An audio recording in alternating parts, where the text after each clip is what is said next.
Les maris de nuit n'existent pas. Ce sont des croyances qu'on nous met dans nos têtes. Et ça crée beaucoup de problèmes. Parce que tu vas dans certaines religions, tu es dans certains environnements, on te dit telle personne est ton mari de nuit. Et tu commences à avoir des problèmes avec ton père, ta tante, tes cousins, des amis, les collègues de travail. Et tu ne comprends pas. Tu commences à créer des problèmes qui n'existent pas. En quelque sorte, tu deviens esclave de tes propres peurs. Juste parce qu'on t'a mis cette croyance dans la tête. Je connais beaucoup de gens qui sont venus me voir en coaching spirituel et qui me disent, Brian, mon père est mon mari de nuit.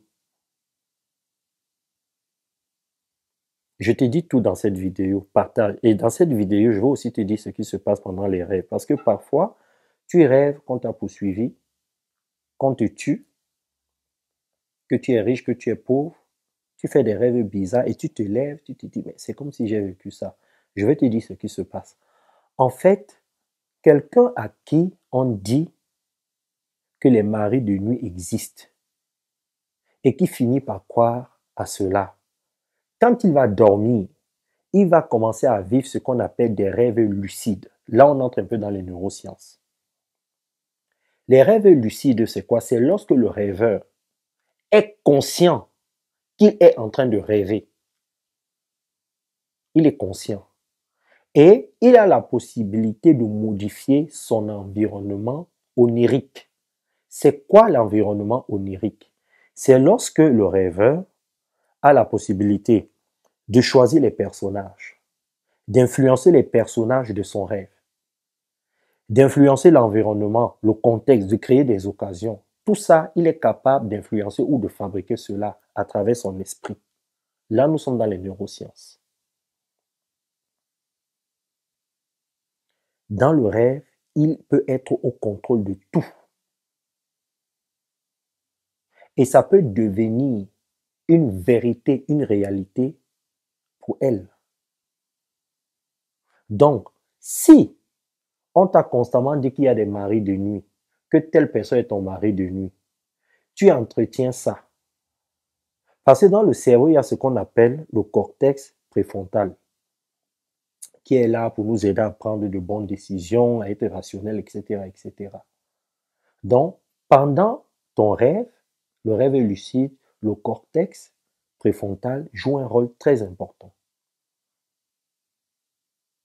au niveau de la prise de décision.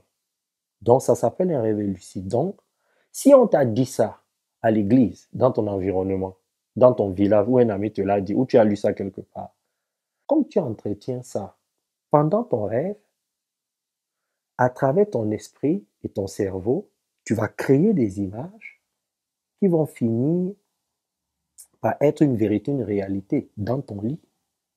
Et quand tu vas te lever le matin, tu vas te dire, oh, ouais, telle personne a fait ceci, telle personne a fait cela. Alors que tout ça, c'est toi qui crées ça. Tout ce que je te dis là, c'est prouvé scientifiquement. Tu peux aller vérifier. Ça, c'est la première raison. La deuxième raison, c'est que quand tu vis dans ce type de croyances limitantes-là, tu vis ce qu'on appelle le sommeil paradoxal. C'est quoi le sommeil paradoxal? C'est lorsque l'activité électrique de ton cerveau est intense. Tu sais, quand tu es lucide, quand tu es en éveil, quand tu vas au travail, pendant la journée, quand tu ne dors pas, ton cerveau travaille énormément. Seulement que là, quand tu es couché, quand tu dors, le cerveau joue le même rythme. En fait, il joue le même rôle et a la même intensité, comme si tu étais en éveil. Ça s'appelle le rêve paradoxal. Et pendant ce rêve-là, qu'est-ce qui se passe? C'est que s'il y a quelqu'un à côté de toi, la personne va voir comment tu vis le rêve. Parfois, vous voyez les gens qui ont les yeux qui bougent comme ça, ou tu peux encore dire en plein rêve, laissez-moi, qu'est-ce que tu me veux? Tu parles pendant ton rêve. Il y a des gens comme ça, ils parlent pendant leur rêve. Ça s'appelle le sommeil paradoxal. Les gens qui parlent pendant le sommeil. C'est-à-dire, tu vis le rêve et en même temps, tu vis ça physiquement. Tu parles, tu fais des gestes et tout ça. Et parfois, tu te lèves, tu transpires. Tu respires fort. Tu es traumatisé le matin, tu n'es pas bien. Tu dis, mais qu'est-ce que j'ai vécu? Tu te réveilles en pleine nuit. C'est le sommeil paradoxal. Donc, voilà déjà deux raisons qui peuvent expliquer ce qui se passe dans la tête et dans le corps des gens qui vivent le phénomène des maris ou des femmes de nuit. Ça se passe dans leur corps, il n'y a rien qui est réel. Maintenant que j'ai fini avec les neurosciences, ainsi j'ai brossé, j'ai pas voulu entrer à l'intérieur trop dans les neurosciences parce que ça va embrouiller les gens, ça va être trop technique et tout ça. Au passage, je suis coach spirituel spécialiste en intelligence émotionnelle et relationnelle parce que je fais aussi du coaching mental pour les sportifs. J'ai écrit ce livre, Ce que la forêt m'a appris, comment atteindre un bien-être inébranlable dans sa vie personnelle et professionnelle. Je vous mets dans la description de cette vidéo ou dans la bio le lien. Vous pouvez aussi commander à la FNAC, sur Internet, sur Amazon et tout ça. Moi, je me suis perdu dans la forêt. J'ai vécu des expériences extraordinaires. J'ai eu des réponses sur beaucoup de choses, dont je sais de quoi je te parle. Maintenant, on va entrer dans la spiritualité. Pour que je couche avec toi, pour que quelqu'un couche mystiquement avec toi, la personne doit utiliser son corps astral. Suis-moi bien. Parce qu'on a 7 corps. Et le corps astral, quand il sort du corps physique, il se dirige directement, spirituellement et mécaniquement vers une autre dimension de l'au-delà pour aller recueillir des informations et il va faire un retour directement vers ton corps physique, ton corps à toi, d'où il est sorti, pour équilibrer les 7 corps afin que le corps physique puisse jouer bien son rôle dans le monde physique. Dans le monde physique, c'est le corps physique qui contrôle tout. Dans le monde immatériel, c'est le corps astral. Les choses sont bien organisées. Ton corps astral ne peut pas sortir de ton corps physique pour rester dans le monde physique. Ça va créer un dysfonctionnement, un désordre et c'est impossible. Parce qu'il y a des codes, il y a des lois. Personne ne peut changer ces lois. Ces lois-là sont immuables. Même Dieu, même la source, même l'univers, personne ne peut changer ça. Ces lois-là et ces codes-là sont là pour créer l'équilibre, pour l'évolution de l'univers. Quand tu es spirituel, ce que je dis là, tu comprends. Tu comprends ce que je dis. Et je continue à dire que celui qui ne comprend pas ça n'est pas spirituel. Parce que quand tu es spirituel, tu es connecté, tu es aligné, tu sais que ce que je dis est vrai. Si tu dis le contraire de ce que je dis là, ça veut dire que tu es dans les dogmes, dans les doctrines, dans la religion, dans les coutumes, où tu fais de la gymnastique intellectuelle. Parce que quand tu es spirituel, quand tu es dans la pure spiritualité, ce que je dis là, c'est tellement une évidence. C'est une évidence.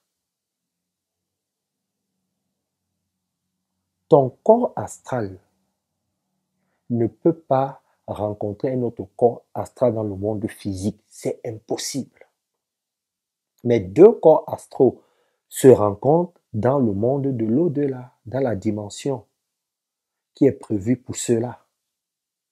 Le monde, c'est l'organisation. La nature, c'est l'organisation. Regarde ton corps. Tu as tes 4 membres, tu as ta tête, tu as ton cou, les épaules. Chaque chose est à sa place. Ça permet le bon fonctionnement de ton corps, même à l'intérieur. Regarde l'estomac, les intestins, le cœur. Chaque organe a son rôle. Tu observes la nature, c'est pareil. La forêt, les eaux, les montagnes, le soleil, la lune, le ciel, l'humain. Chaque chose est à sa place et joue son rôle pour l'équilibre. Dans le monde immatériel, c'est pareil. Donc, il faut faire attention aux croyances qu'on met dans vos têtes. Parce que beaucoup de gens répètent ce qu'ils entendent. Et si tu vas demander à ces gens, montre-moi la preuve que cet homme a couché avec toi. ou que cette femme est venue coucher avec toi mystiquement, les gens vont te dire, ouais, je me suis levé, je sais pas, j'ai éjaculé, mon slip était mouillé, ou j'ai ressenti des sensations. Mais tu étais dans un sommeil paradoxal, puisque je viens d'expliquer que dans un sommeil paradoxal, tu peux vivre les événements, tu vis cela et tu peux éjaculer. Tu peux avoir un orgasme. Tu peux voir ton père qui est en train de faire l'amour avec toi, ta mère, un cousin. Tu peux le faire. Mais puisque c'est une croyance qu'on t'a mis dans la tête, ça devient une vérité. La dernière chose que je veux dire, c'est que cette croyance-là de mari de nuit, ça ne naît pas d'aujourd'hui. Hein. Ça a commencé un peu dans l'Égypte antique. Mais ça a surtout pris corps et c'est devenu une réalité grâce à la mythologie grecque. Parce que, qu'est-ce qui se passait dans la Grèce antique, dans la mythologie? En fait, c'est que, on dit, pour ceux qui ont lu tout ce qui s'est passé dans la Grèce antique, non, tout ce qui s'est passé, tout ce qui se passe dans la mythologie grecque plutôt, c'est Zeus, le roi de l'Olympe, le dieu de l'Olympe, vivait sur la terre avec les humains. Et après, il y a une séparation entre les humains et les dieux, dont les dieux sont allés vivre dans l'Olympe, qui est une autre dimension. Et il y a des gens qui disent que ces dieux-là ont fabriqué d'autres humains. Donc, il y a des humains ici qui sont des fabrications de Zeus. Et Zeus, qu'est-ce qu'il faisait? Il se transformait parfois en humain simple et venait coucher, ou alors il le faisait mystiquement, et couchait avec les humains. Et ces femmes-là accouchaient des demi-dieux. Et il y a beaucoup de dieux de l'Olympe qui le faisaient. Donc, ils utilisaient leur corps astraux pour venir coucher avec les humains. Et c'est devenu une réalité qu'on a entretenue pendant des siècles et des siècles. Et ce que je trouve dommage, c'est que même dans certaines religions, on en parle. Et je me dis, mais les gens sont en train d'aller, les gens vont dans tous les sens. Les gens vont dans tous les sens. Admettons même que ce soit vrai. Admettons que ce soit vrai. Mais ce sont des dieux. C'est pas ton oncle, c'est pas ton père, c'est pas ta tante, c'est pas une amie qui le fait. Ou alors tu vas me dire que c'est ces dieux-là qui prennent le corps d'un humain pour venir coucher avec toi. Ça, après, c'est de la gymnastique intellectuelle. Non, mais quand tu es spirituel, tu sais que c'est pas vrai. Je vais vous faire une autre vidéo sur les démons parce que j'entends parfois beaucoup de gens dire, ouais, je chasse les démons et tout ça là. Ça va être la prochaine vidéo. Et je vais aussi faire une vidéo sur est-ce que Jésus a existé. Je vais essayer de vous faire des vidéos sur des thèmes comme ça là, où il y a des croyances collectives et tout ça là. Bon, les athlètes, vous n'oubliez pas d'acheter le livre. Je fais une série de conférences sur quand et comment méditer, quand et comment prier, quand et comment passer la commande à l'univers, quand et comment rester connecté. Il y a des dates que vous pouvez voir dans la description de cette vidéo. Il y a un lien qui est là, vous allez vous inscrire. Partagez cette vidéo au maximum et surtout sortez des croyances limitantes. Vous devenez esclave de vos propres peurs. Vous créez des problèmes autour de vous. Vous êtes malheureux ou malheureuse. Vous dormez dans la nuit. Vous êtes obligé d'être dans des rêves bizarres. C'est vous-même qui créez ça à travers vos cerveaux. Méditez, ça va vous aider, d'accord? Venez à mes conférences, je vais vous aider. Bisous et bye bye.